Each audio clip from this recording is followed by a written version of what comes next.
Bungkus ini apa sih bro? Apa yang perlu dibungkus? Jadi Bungkus sebenarnya adalah sebuah platform yang membantu semua pelaku usaha makanan untuk mempromosikan makanannya. Makanannya bisa diskon karena beberapa faktor ya. Yang pertama tentu dari sisi si pelaku usaha itu mereka perlu bantu untuk meningkatkan penjualan dan mempromosikan ke masyarakat gitu kan. Ya. Dan yang kedua juga misalnya kayak tadi lu bilang nih di tagline ada beberapa makanan yang slow moving gitu kan.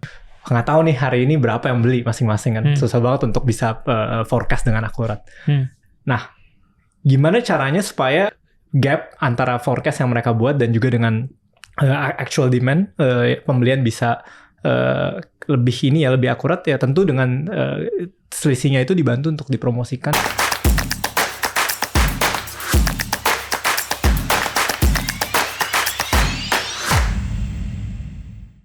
Guys, welcome. This is Ganda speaking from Founder Talks by Samandana. Gua kadang-kadang curious kalau kita main ke merchant-merchant yang jual makanan atau minuman, kalau sudah malam hari itu kan biasanya dikemanain ya sisa jualannya tadi. Tapi hari ini gue dapat jawabannya karena di studio kita sudah datang Steven dari Bungkus. Thank you bro sudah datang. Thank you banget bro udah ngundang bro. Bungkus ini apa sih bro? Apa yang perlu dibungkus? Judulnya lumayan memancing pertanyaan. Jadi Bungkus sebenarnya adalah sebuah platform yang membantu semua pelaku usaha makanan untuk mempromosikan makanannya gitu. Jadi gimana cara mereka bisa menaikkan penjualan makanan mereka dengan cara yang efektif tentunya. Itu untuk brandnya gitu ya. Dan untuk customer tentunya kalau saya sih jujur gue gak tahu kalau lu gitu ya. Kalau gue sih suka banget sama makanan diskon bro. Jadi kalau mau dapat makanan diskon semua orang suka. Boleh cara dibungkus gitu. Jadi semua makanan diskon. Yes. Tapi ada termsnya kenapa makanan tadi didiskon? Iya. Jadi makanannya bisa diskon karena beberapa faktor ya. Yang pertama tentu dari sisi si pelaku usaha itu biasa mereka mau membantu untuk meningkatkan penjualan mereka barang-barang yang baru, misalnya kayak baru keluarin tipe kue baru atau tipe nasi bungkus baru gitu. Itu mereka perlu bantu untuk meningkatkan penjualan dan mempromosikan ke masyarakat gitu kan. Ya. Jadi makanan-makanan seperti itu biasa bisa dibantu untuk didiskon untuk naik penjualannya. Dan yang kedua juga misalnya kayak tadi lu bilang nih di tagline ada beberapa makanan yang slow moving gitu kan. Susah sekali gitu ya. Misal lu ada kue coklat, kue keju, kue pisang gitu. Nggak tahu nih hari ini berapa yang beli masing-masing kan. Susah banget untuk bisa forecast dengan akurat. Nah, gimana caranya supaya gap antara forecast yang mereka buat dan juga dengan actual demand pembelian bisa lebih akurat ya, tentu dengan selisihnya itu dibantu untuk dipromosikan dan dijual. Selisihnya itu artinya ketika ada barang yang belum terjual sampai dengan masa berlakunya sore gitu ya, kemudian bisa dijual dibungkus gitu ya. Berarti lu kemudian bekerja sama dengan merchants makanan yang kemudian ketika ada waktu tertentu kemudian bisa dibeli lewat bungkus gitu ya. Iya. Berarti ada jamnya nggak sih bro kayak gitu? Ada jam mulai on-nya gitu jual dibungkus atau kayak gue misalnya masih pagi-pagi gitu pengen ngopi atau pengen ngeteh gitu pagi-pagi bisa pesan lewat bungkus nggak? Ada tipe makanan mungkin jawaban singkatnya dulu ada gitu ya. Jamnya ada ya. Kayak kita kantornya 9 sampai 5 juga jam gitu kan. Cuman ada yang beneran available-nya misalnya cuman malam hari, ada juga yang satu harian penuh dari pagi sampai toko tutup ada. Ada yang bisa setelah makan siang gitu. Jadi ini semua disesuaikan dengan profil makanannya. Gitu. Berarti tergantung tipe makanannya gitu ya. Berarti lu so far sudah merchant apa aja yang kerja sama Bungkus? Mungkin beberapa merchant yang sudah kerja sama. Kalau teman-teman yang suka sama, kayak gue rasa sih semuanya suka ya nasi Padang gitu ya. Wah suka banget. banget. Kita udah sama Padang Sederhana. Padang Sederhana, iya. Itu udah bekerja sama. Terus kalau misalnya suka cemilan-cemilan, kalau gorengan tuh ada Old Chunky mungkin kalau teman-teman tahu. Old Chunky, ada Old Chunky, kue-kue tradisional, Monami mungkin. Monami tahu, Itu beberapa merchant kita. Kalau total sih kita kurang lebih kalau merchant mungkin sekitar 30-an. 30-an merchant iya, 30. Yang sudah kerja sama dengan sekarang. Masih terus berusaha, terus berjuang merintis. Semangat bro. Iya, semangat. Iya. Di daerah mana aja bro? Kita sih fokus masih di Jabodetabek, Jakarta, Bogor, Depok, Tangerang, Bekasi. Paling banyak sih masih di Jakarta lah konsentrasinya. Oke. Mungkin konsepnya lu sebenarnya bekerja sama dengan merchant tadi, itu ngejualin spesifik apa sih istilahnya overstock produk di merchant tersebut, atau lu kemudian mengumpulkan semua overstock produk tadi, kemudian lu mendelivery sesuai dengan permintaan dari customer lu. Jadi kita nggak ngumpulin barang, kita kerjasama sama toko dan nanti customer. Ini konsepnya mirip sama OFD ya, online food delivery yang teman-teman tahu, yang warna hijau, warna oranye. Saya yakin pada pakai gitu. Ini warna hijau juga nih. Iya, gue hijau juga. Itu konsepnya mirip sih. Jadi tinggal teman-teman bisa pesen terus nanti bisa diantar atau pick up di tokonya gitu. Nah, cuman mungkin yang gue mau garis bawahi dikit, nggak selalu overstock. Jadi bahkan yang kayak tadi gue bilang ya, ada yang bahkan kalau dipesan baru dimasak gitu. Iya, jadi ada yang seperti itu juga. Jadi memang setiap merchant menggunakan platform promosi ini dengan tujuan yang berbeda-beda. Oke, jadi sekarang sebenarnya nggak fokus cuman hanya untuk di overstock produk gitu ya, tapi juga ngelebarin ke produk-produk yang memang lagi promo gitu untuk bisa masuk ke bungkus gitu. Tapi pertama kali kemudian ngebangun bungkus tadi, apa initial ideas-nya? Jadi kita terinspirasi gitu sama video dari salah satu blogger yang di ini ya, dia kerja di Jerman. Terus di Jerman tuh ada aplikasi yang bisa mendapatkan makanan murah gitu. Nah itu dia kalau yang itu setauku memang konsepnya benar-benar untuk overstock.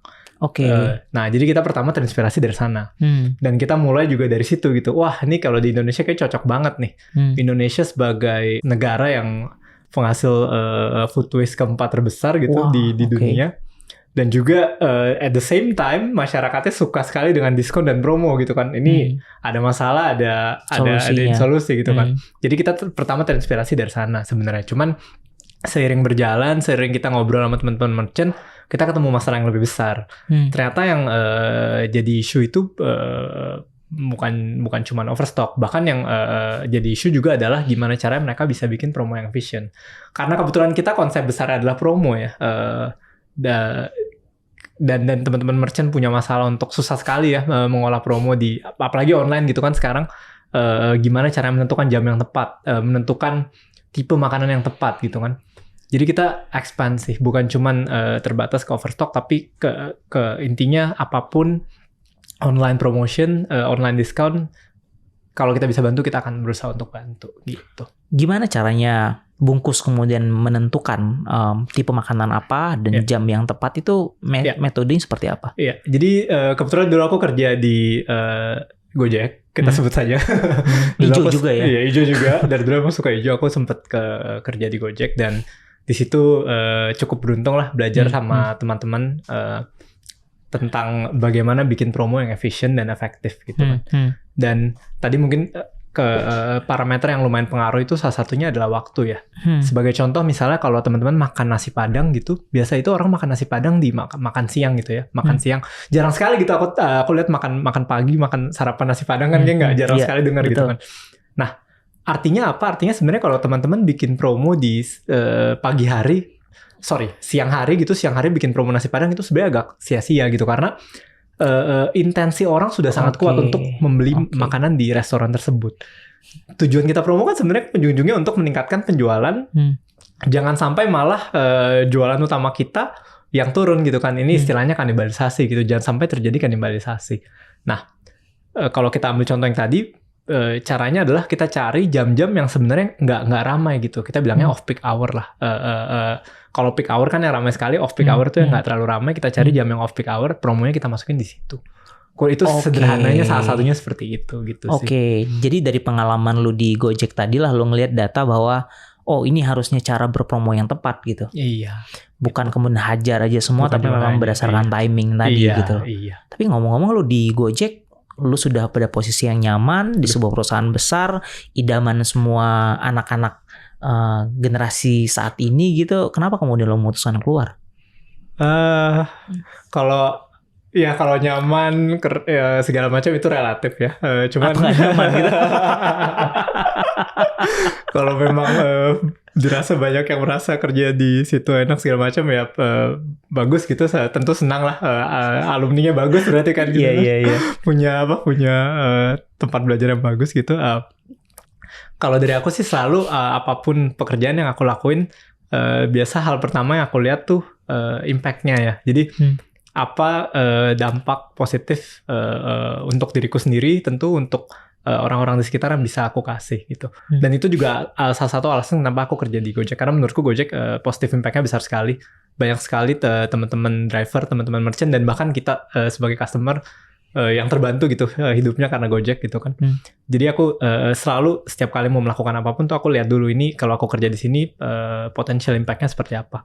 Nah, jadi dari ketika ketemu ide ini gitu aku lihat ini punya potensi untuk memberikan dampak yang sangat besar ke ini ya, ke negara kita, ke aku pribadi juga gitu, karena dulu kalau nginget-nginget zaman kuliah, wah makan budgetnya bener-bener dihitungin gitu kan. Bener-bener wah ini anak kos ya. kosan ya kan. Tapi di satu sisi banyak sekali promosi-promosi yang kurang efektif, banyak sekali makanan-makanan yang dibuang. Jadi kalau ngeliat ini nih, kok ini ya, kok miris gitu ya. Jadi ngeliat problem yang besar, di mana di satu sisi ada orang yang juga butuh sekali gitu. Itu yang bikin aku benar-benar tergerak untuk pindah dan ngerjain ini sih gitu. Impact Temanya tadi. itu, iya. Impact. Kenapa lo sangat terobsesi dengan impact? Maksud gue di umur lo sekarang gitu, tapi lo sudah berpikir tentang impact gitu. Mungkin kalau yang paling simple jawabannya, kalau misalnya nggak ngerjain, kalau aku sih aku happy. Tentu akan happy sekali kalau bisa mengerjakan sesuatu yang punya dampak positif gitu ya, punya impact positif. Kalau misalnya impact yang nggak positif, sebenarnya tentu nggak happy juga. Cuman yang bikin happy banget, yang bikin fulfill banget, kita kan hidup kan butuh motivasi gitu ya. Kalau at least buat aku ya butuh tujuan, butuh motivasi, butuh sesuatu yang bikin wah semangat nih, hari ini mau bangun lagi, besok mau bangun lagi gitu. Nah itu kalau bisa kasih dampak positif ke diri sendiri dan ke sekitar kita, itu yang bikin aku semangat sih. Jadi kenapa terobsesi sama impact, itu bener-bener yang bikin aku semangat banget gitu buat jalanin hidup gitu. Oke. Jadi sebenarnya kalau kita ngomongin food waste gitu ya, dulu tadi sempat ngomong bahwa Indonesia itu nomor 4 food waste di dunia gitu. Dan dengan jumlah penduduk 280 juta itu artinya sebenarnya food waste tadi sebenarnya bisa memberi makan banyak orang. Kurang lebih kalau buat buat negara tetangga kita Australia itu bisa 1 tahun makan gratis gitu. 1 tahun makan gratis untuk satu Australia itu. Termasuk kanguru-kanguru juga. Orangnya aja. Iya. Tapi food waste ini seberapa besarnya impact buat negara kita? Iya, ya tentunya kalau misalnya dari jumlahnya aja gitu ya, kurang lebih 9 billion USD ya. 9 billion USD dengan berbagai asumsi ya tentu. Cuman anggap asumsinya benar, anggap hitungannya benar, kurang lebih setahun itu 9 billion USD ya. Itu kalau ke Indonesiain nggak tahu berapa triliun ya itu ya. Ya kalau ke IDR ya. Cuman kalau USD-nya 9 billion, jadi itu besar sekali ya. Wow. Tanpa harus dijelaskan lebih panjang kalau udah. It's a big numbers. It's a big number. In short, it's big numbers. It's a big number. Tapi untuk mewujudkan big numbers tadi menjadi realitas sebuah bisnis, apa the biggest challenge-nya? Biggest challenge-nya tentu yang tadi gitu ya, ketika kita ke lapangan nggak semudah itu. Ketika kita ngobrol sama merchant, image kalau kita bicara food waste tuh masih agak negatif gitu ya di Indonesia. Yang pertama dari customer ya peduli-peduli enggak gitu kan, kayak saya kan yang penting makan kenyang, murah gitu kan. Adalah yang peduli, tentu ada yang peduli, tapi secara proporsi masih banyak yang tidak peduli gitu kan. Terus dari sisi teman-teman brand juga image-nya negatif gitu. Kalau kita ngomongnya food waste, kesannya seakan-akan makanannya nggak laku. Kesannya seakan-akan jualin makanan jelek. Ya udah expired. Iya udah expired. Padahal kan sebenarnya definisi food waste bukan itu ya. Food waste itu simple as. Mungkin kalau udah jadi food waste ya sudah jadi begitu. Cuman kalau yang kita mau lakukan adalah justru sebelum dia jadi waste, apa yang bisa kita lakukan gitu kan. Itu challenge pertama sih ya. Jadi rejection-nya tuh besar sekali. Ya oleh karena itu saya dan teman saya gitu ya, kita tentu nggak bisa harus dengar sama kebutuhan masyarakat, kebutuhan brand. Ternyata sepertinya yang kalau ujung-ujungnya kan temanya masih sama ya. Gimana cara bisa meningkatkan penjualan mereka, membantu mereka untuk bisa mengatasi overstock ini gitu kan. Dan kalau misalnya jualan mereka naik, otomatis kan ini juga akan berkurang. Temanya ya itu, di promosi itu. Jadi untuk menyelesaikan suatu masalah, kita malah ketemu masalah yang lebih besar gitu. Yaitu gimana bikin promo yang efektif untuk bisa menghabiskan dan meningkatkan penjualan mereka. Oke. Gitu. Mungkin lebih tepatnya kalau gue coba reframe ya pertanyaan gue tadi ya. Kalau kita ngomongin food waste, mungkin orang akan sulit untuk menerima gitu ya, secara customer gitu ya. Artinya ada proses lu untuk mengedukasi customer lo tadi. Dengan cara mereframing. Jadi bukan hanya makanan-makanan yang tersisa, tapi lebih ke jadi sebuah channel baru untuk lu berpromosi gitu ya. Betul. Tapi so far sejauh ini lu melakukan proses edukasi apa? Kemudian untuk melebarkan orang lebih banyak tahu tentang bungkus tadi. Realistically speaking, kalau misal untuk mengedukasi sebuah negara itu berat sekali gitu ya. Apalagi seorang Stephen masih Superman juga bukan gitu kan. Mau bicara edukasi itu rasanya berat sekali. Jadi kita cukup praktikal sih di sini. Kita cukup pragmatis. Sebenarnya kita tahu yang disukai masyarakat itu sebenarnya makanan yang punya kualitas bagus, harga terjangkau gitu kan. Itu satu. Dan yang si brand mau adalah gimana caranya dia bisa meningkatkan penjualan mereka. Ensure supaya production planning mereka lebih tepat dengan actual demand-nya gitu kan. Jadi daripada kita capek-capek edukasi, kita ngomong panjang lebar, ya sudah kita bawa tema baru aja gitu. Tema barunya adalah dapatkan makanan diskon besar dengan apa namanya kualitas yang baik gitu. Temanya itu dan so far sih memang ininya cukup baik ya. Responnya cukup baik. Dari demand-nya juga sangat senang, dari teman-teman dari brand juga senang gitu ya. Tadinya pertama saya coba dulu buka 1-2 outlet, sekarang kita yang dikejar. Ini kapan outlet ini buka lagi gitu? Yang outlet itu kapan buka lagi? Jadi excitement-nya sih lumayan dapat. Total berarti sekarang revenue berapa, bro? Kita nggak terlalu bisa didisclose, cuman sure. Biarkan dibungkus di situ ya. Dibungkus. Cuma inilah mungkin kalau bicara range aja udah 2 sampai udah mau ke 3 digit lah gitu. Wow. Ya, itu ini aja ya range aja gitu. Mostly siapa pelanggannya? Tipe pelanggannya kalau yang tipe pelanggannya. Sebenarnya sih saya rasa mungkin kita semua kurang lebih tahu ya. Ini Stephen beberapa tahun lalu, sekarang juga masih sih. Jadi teman-teman yang masih kuliah dan bahkan masih siswa juga ada beberapa lah. Jadi mahasiswa, profil pertama mahasiswa. Yang kedua house mom. House mom nih mungkin karena dia harus menyiapkan makanan untuk keluarga, dikasih budget terbatas gitu, jadi harus pinter-pinter gitu kan. Yang kedua house mom. Sama yang ketiga office worker ya. Jadi orang-orang yang memang bekerja gitu di kantoran. Ya bekerja kantoran kan mungkin juga ada level-levelnya, cuman so far in general kan memang kalau untuk makan harian mungkin mau yang affordable tapi quality-nya juga bagus. Itu 3 profil itu yang paling dominan sih so far. Paling dominan ya. Berarti sekarang orang bisa download aplikasinya? Bisa. Download aplikasinya jadi untuk delivery-nya pakai third party berarti? Iya, untuk delivery kita pakai third party kerjasama dengan teman-teman kita yang sudah ada. Sudah ada. Yang sudah jauh lebih senior dan lebih hijau lah ya. Hijau. Iya. Oke, jadi modelnya proximity ya. Iya. Proximity berdasarkan merchant yang ada di sekitar. Ada di sekitar situ gitu ya. Iya. Oke. Di luar negeri kan sebenarnya beberapa dengan aplikasi dengan metode bisnis yang sama gitu kan. Lu melihatnya seperti apa? Apakah kemudian mengarah seperti di negara-negara maju atau lu melihatnya Indonesia punya perspektif sendiri nih untuk melakukan bisnis ini? Yang di luar negeri itu sebenarnya pun sudah cukup besar ya. Mereka di Eropa pertama start dari Eropa, kemudian sekarang ekspansi ke Amerika gitu. Dan udah lumayan besar lah size-nya.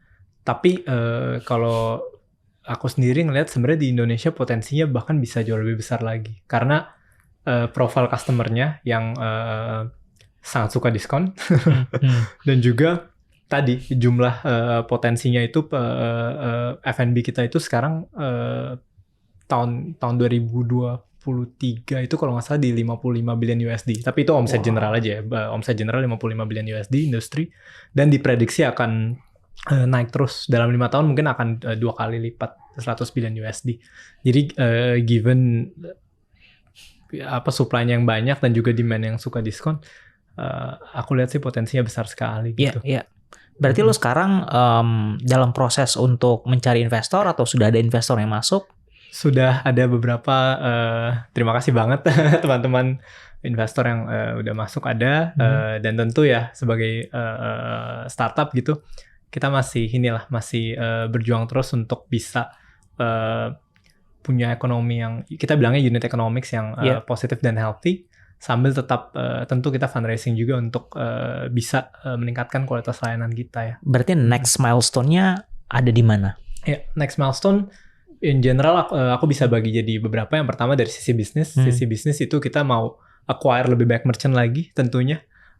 Karena kita lihat makin kesini makin pintunya mulai dibukakan gitu ya.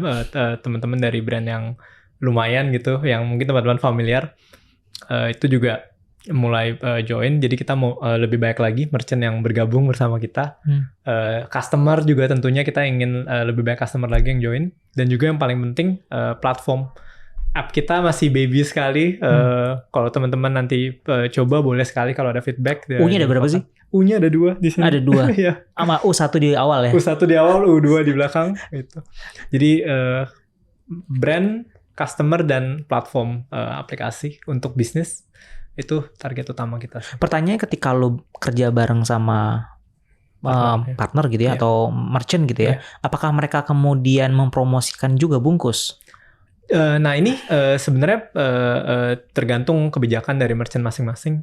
Kami lihat sih ada yang bantu promosi, bantu pasang banner di bawah gitu ya. Ada juga yang memang karena mereka memang nggak terlalu aktif di online dan social media, jadi ya nggak terlalu dipromosikan karena memang fokusnya di offline. Gitu. Oke. So far berarti promosi apa yang dilakukan oleh Bungkus? Kita lumayan aktif di Instagram, promosikan makanan-makanan kita gitu kan. Kita juga ada kolaborasi sama KOL, sama influencer gitu untuk bantu promosiin makanan kita gitu. Kok kemarin sih sempat ada ya lumayan lah video yang naik gitu, salah satu kue dari brand kita gitu. Ternyata enak gitu di review sama sama KOL-nya. Terus ini jadi secara organik banyak sekali yang ke toko nyariin kue itu gitu. Gitu. Gimana ngomongnya ya? Itu jadi pisau bermata dua nggak sih jadinya? Karena orang kemudian ketika tahu ada kue itu, karena kan kue itu bukan milik Bungkus, tapi milik merchant tadi. Ketika orang tahu dari brand Bungkus, kemudian dia lari ke merchantnya langsung, otomatis kan jadi... Oh, kalau dari kami justru itu malah sangat baik ya, karena tujuan kita kan memang mau membantu meningkatkan penjualan dari merchant partner kita. Gitu. Jadi sekalipun lewat Bungkus, kita memang dengan terang-terangan memberitahu ini makanan dari brand apa gitu. Oke. Tapi dealnya dengan pihak merchant seperti apa? Kalau kita sih memang kayak biasa lah ya, kayak teman-teman yang lain kalau kerja sama dengan merchant kita ada bagi hasil lah gitu. Berdasarkan jumlah penjualan yang lewat platform kami, iya gitu. Jadi walaupun memang tadi kan kesannya kalau transaksinya dilakukan di luar platform kami harusnya jadi nggak dapet gitu kan. Cuman dari sisi kami kan kalau kayak gitu brandnya makin maju, kalau brandnya makin maju makin happy juga kerjasama dengan kami gitu. Dan balik lagi tujuannya tercapai, jadi tetap kalau misalnya performance dari brand-nya makin maju, makin baik yang tahu brandnya, kami yakin kami akan dapat ini juga sih ya, spill over juga untuk ke teman-teman yang coba beli barang tersebut dari aplikasi kami. Gitu. Nah, iya. Sama mungkin satu yang dari tadi kita belum sempet highlight, aku juga lupa. Kalau di Bungkus itu beli barang diskonnya nggak bisa milih, jadi konsepnya surprise box, kotak kejutan. Jadi kalau memang mau beli spesifik kue tertentu, nasi tertentu, gorengan tertentu, mungkin beli full price langsung di merchantnya. Gitu. Cuma kalau lagi mau ngetes, mau nyoba-nyoba, mau jajan-jajan aja, mau kenyang aja, cocok beli di kita. Jadi kalau beli di Bungkus sebenarnya lu beli by merchant. Iya. Betul ya, beli by merchant. Kemudian apa yang ada di situ, kemudian itu yang akan di delivery. Iya. Gitu kasarnya ya. Gitu, Oke. Kita lagi mau ada konsep baru sebenarnya yang bener-bener blind boxnya nggak ada merchantnya tapi diskonnya lebih gede. Itu nanti bisa dilihat. Jadi kayak mix and match gitu ya dari berbagai macam merchants gitu. Alright, di Indonesia sebenarnya udah ada beberapa ya, bro. Dengan ada yang kita tahu ada sih. Ada beberapa gitu yang bikin nanti bungkus kemudian berbeda dibanding kompetitor. Kalau aku nggak mau nyebutin kompetitor, kita teman seperjuangan. Oh, teman seperjuangan. Ya. Teman seperjuangan. Iya. Kalau dari aku lihatnya sih mungkin kita fokus ke bantu membuat promo yang lebih efektif ya. Jadi tadi promo lewat kotak kejutan tuh cuma salah satu media doang. Kita akan bantu teman-teman merchant untuk bikin kita bilangnya konstruk promo yang lebih efektif yang kayak tadi jam tipe makanan, mungkin minimum bundlingnya gitu ya. Jadi nggak terbatas hanya untuk menjual makanan yang udah ada aja. Nah, kami rasa sih ini value proposition yang memang aku sendiri belum terlalu banyak lihat ya. Jadi mungkin kalau di social media untuk bikin iklan yang lebih menarik, iklan yang lebih efektif itu aku udah lihat lumayan banyak. Cuman kalau spesifik di promo makanan, gimana bikin diskon yang efektif itu sejauh ini belum benar-benar lihat ada yang ini ya. Jadi mungkin di situ aku bisa coba kasih bawa value baru gitu untuk Indonesia. Gitu. Untuk Indonesia gitu ya. Oke. Kalau ngomongin value as a business, apa yang lo bawa dari value lo as a personal? Kita tadi kan value personalku mungkin aku lumayan fokus ke impact ya. Jadi membawa impact positif gitu kan. Nah, sama jadi value ini juga yang coba selalu kita bawa ke bisnis kita. Gimana caranya apapun yang kita lakukan harus untuk impact yang lebih baik sih. Jadi artinya ya biasa ya, customer adalah raja. Cuma di sini kan customer-nya ada banyak ya. Ada customer beneran customer yang beli, sama ada merchant juga nih, merchant yang memang menyediakan barangnya. Gitu karena sih. the real king is only one gitu ya. Lu mulai ini kapan sih, bulan apa? Mungkin belum ada setahun ya, sekitar November.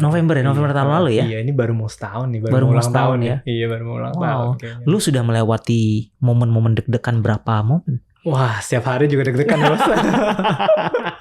Termasuk sih deg-degan juga nih. Sini juga deg-degan nih, Mas. Bedanya karena ngadepin kamera kalau di sini ya.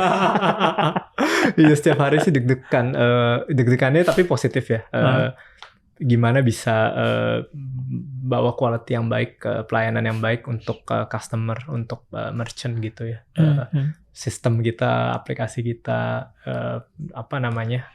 respons kita seberapa cepat itu selalu ada deg-degannya sih. Deg-degannya ya. Iya. Lu kerja di sebuah korporasi besar yang punya sistem bagus, yang punya pride bagus. Kemudian lu memulai benar-benar dari zero. Iya.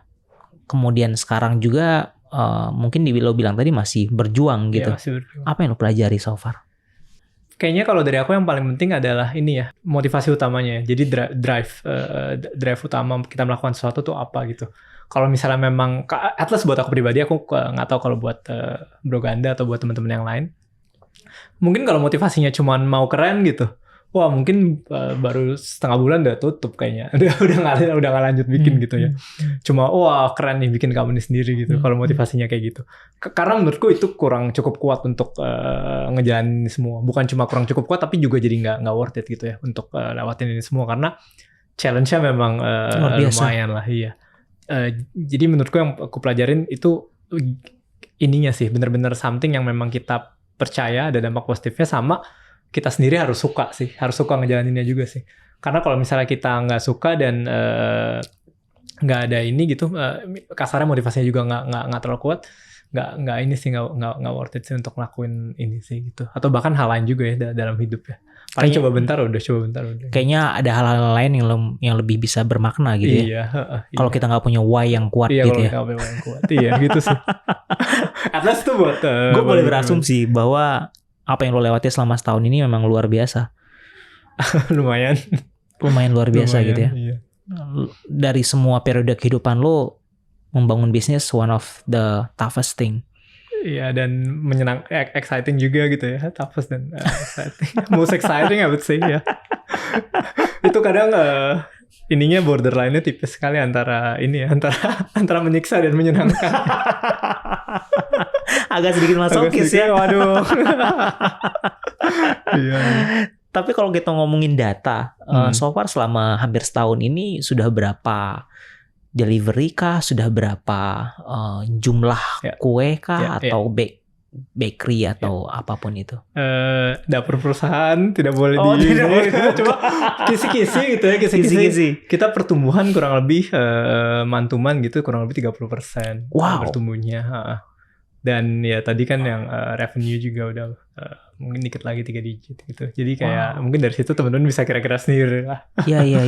That's very nice. Iya, dan mudah-mudahan terus dan masih terus bertumbuh juga sih. Gitu. Tapi yang pasti sih kalau gue dari terakhir ketemu lo, muka lo jauh lebih cerah lah. Yang waktu itu atau yang sekarang lebih cerah? Yang sekarang lebih cerah. Wah. Mungkin karena efek skincare mungkin ya. Waduh. Kalau teman-teman di luar sana yang kemudian berencana untuk bangun bisnis gitu, ngelakuin hal yang sama lu, maksudnya kerja sudah lama gitu, kemudian berencana bangun bisnis, any tips, any point of view? Wah, oke.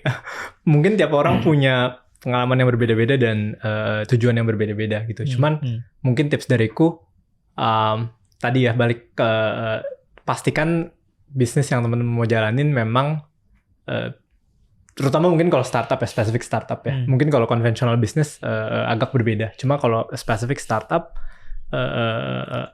menurutku teman-teman harus percaya kalau yang teman-teman lakuin ini memang bisa berdampak besar gitu ya untuk diri teman-teman sama untuk sekitar sih. Itu kalau menurutku sih itu yang paling penting ya. Jadi problem yang di-solve harus real problem dan harus berani nyoba sih ya. Jadi harus berani gagal gitu. Kalau misalnya memang motivasinya, menurutku karena itu motivasi yang paling kuat gitu untuk bisa lewatin semua tantangan gitu sih. Orang berani sukses gampang, tapi kalau orang untuk berani gagal sulit. Iya. How do you manage that? Kalau aku mungkin karena dari dulu lumayan sering gagal ya, jadi udah mulai kebiasaan. Aduh, jadi dari dulu memang orangnya suka ini ya, lumayan eksperimental, coba sesuatu. Jadi daripada berteori aku lebih suka udah mending coba aja resikonya apa sih. Kalau misalnya memang resikonya nggak yang istilahnya kalau masih reversible, kalau orang meninggal itu kan irreversible ya, nggak bisa kembali lagi. Cuman kalau resikonya masih bisa di manage, mendingan coba, gagal kita coba lagi.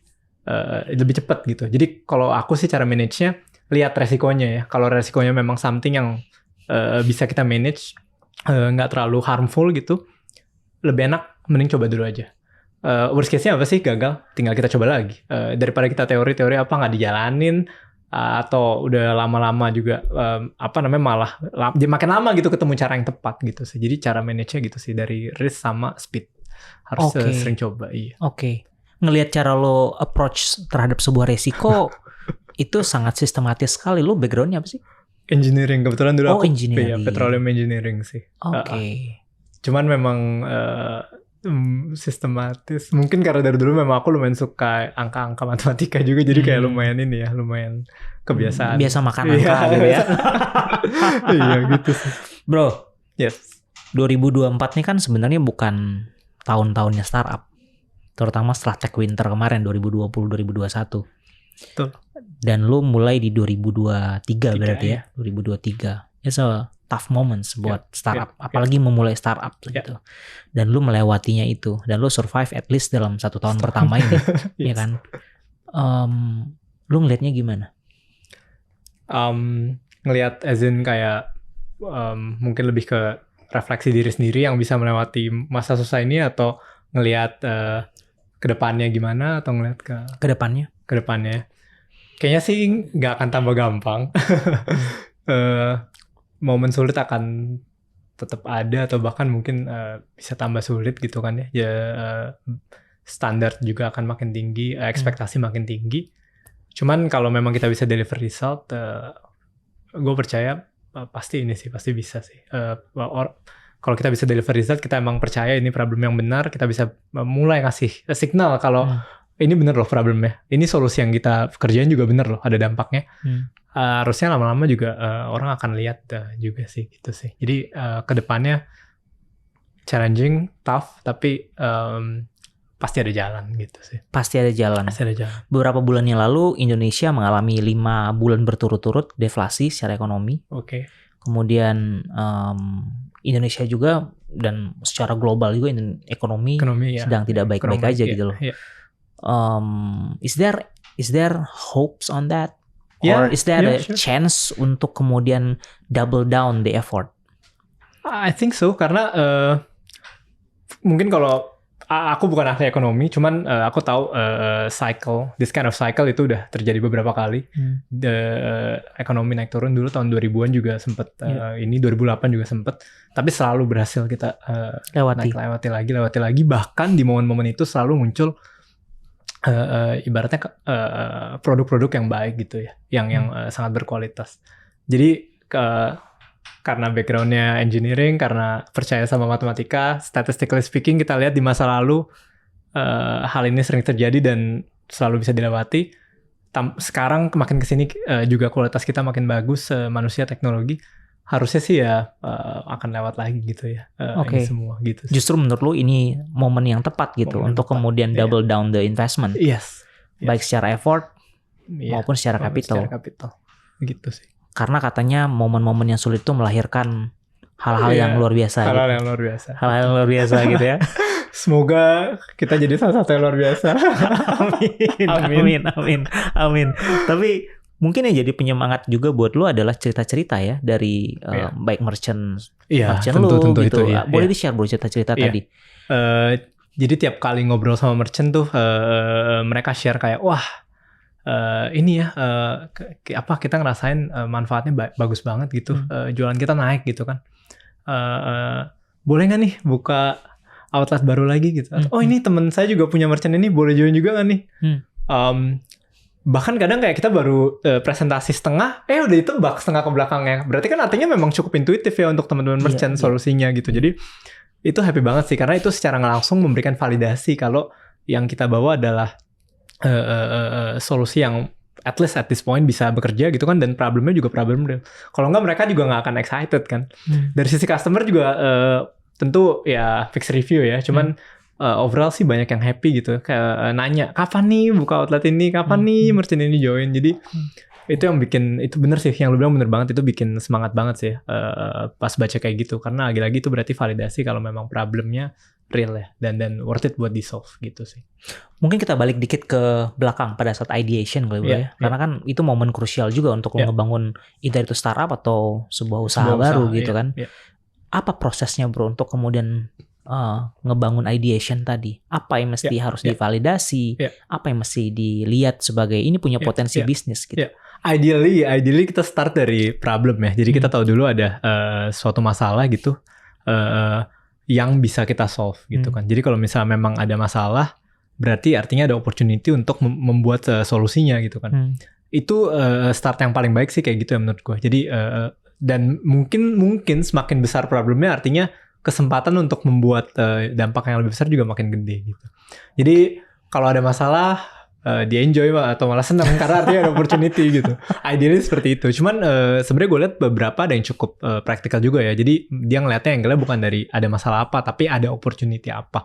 Sekarang trennya lagi ini nih. Sekarang nanti kayaknya ke depan trennya akan berubah lagi kayak gimana. Menurut gue nggak ada yang salah sih. Dua-duanya tetap bisa jalan sih. Cuman ya sering-sering observe di sekitar kita lah ya. Artinya lu sebenarnya harusnya nyaman dengan adanya problem gitu ya. Iya. Karena it has a potential. Iya. Harusnya nyaman. Walaupun walaupun ya nggak enak ya kalau ada masalah terus kan. Butuh refreshing juga. Cuman mungkin karena udah kebiasaan jadi udah nggak bisa bedain mana yang masalah, mana yang bukan masalah. Dari dulu kayak dari zaman dulu udah selalu kita dijejelin masalah terus gitu kan. Jadi cuma kan fulfilling sekali tiap kali ada masalah kita solve, dan ada masalah yang kalau kita solve, apalagi kita tahu nih kalau kita solve akan bawa impact positif banget gitu kan. Ya nyaman sih jadinya sih gitu. Dengan masalah. Ya buat teman-teman yang punya banyak masalah. Aduh ya ngomongnya kayak gini ya. Cuma mungkin sehari-hari ya memang nggak segampang gitu. Cuman kalau udah selesai masalahnya diinget-inget balik lagi ya nyaman-nyaman aja sih jadinya sih. Udah ya comfortable with problem jadinya ya. Comfortable with problems. Problem with uncertainty, karena kita nggak tahu kita bisa beneran solve atau enggak. Kayak tadi gue bilang ya, tadi kan gue selalu bilang pada saat ini kelihatannya benar, cuman nanti mungkin ada yang lebih benar, atau kita mesti berubah atau gimana. Jadi uncertainty juga. Tapi mungkin pertanyaannya, bagaimana caranya kita membangun mentality untuk merasa nyaman dengan uncertainty tadi, plus fine dengan problem yang dihadapi karena tahu bahwa problem tadi punya potensi. Karena gue lagi sering main tenis nih, gue quote si Roger Federer, salah satu tenis top lah, legenda tenis ya. Dia selalu bilang perfection is impossible, jadi nggak mungkin bisa perfect gitu kan. Dia menang dari semua match yang dia main, dia menang 80%. 80%. Tapi match tenis itu kan sama kayak bulu tangkis lah, yang mungkin lebih familiar kita ya. Kita ngadu poin, setiap pukul-pukulan ada yang dapat poin gitu kan. Di pukul-pukulan itu dia cuma menang 54%. Jadi significantly lower. Menang 54% di pukul-pukulannya, tapi di match-nya dia bisa menang 80%. Apa yang membuat itu berbeda? Nah, artinya adalah kita harus fokus banget di ini ya, di mini gamenya itu ya. Karena kan menang itu kan artinya menang beberapa poin gitu kan. Jadi walaupun 54% cuma chance untuk, ibaratnya kalau kita ngetos dadu cuma itu koinnya lebih berat sedikit lah ke sisi salah satunya ya tertentu. Cuman kalau kita konsisten seperti itu terus ya lama-lama akan ini ya akan sangat berdampak gitu. Jadi pesan dari dia, perfection is impossible. Dia yang top aja sebenarnya per ngadu poin dia cuma menang setengah lebih dikit, 54%. Dia bilang kayak apapun yang terjadi it's only a point gitu. Wah, pukulnya kita keren banget, kita dapat poin, it's only a point.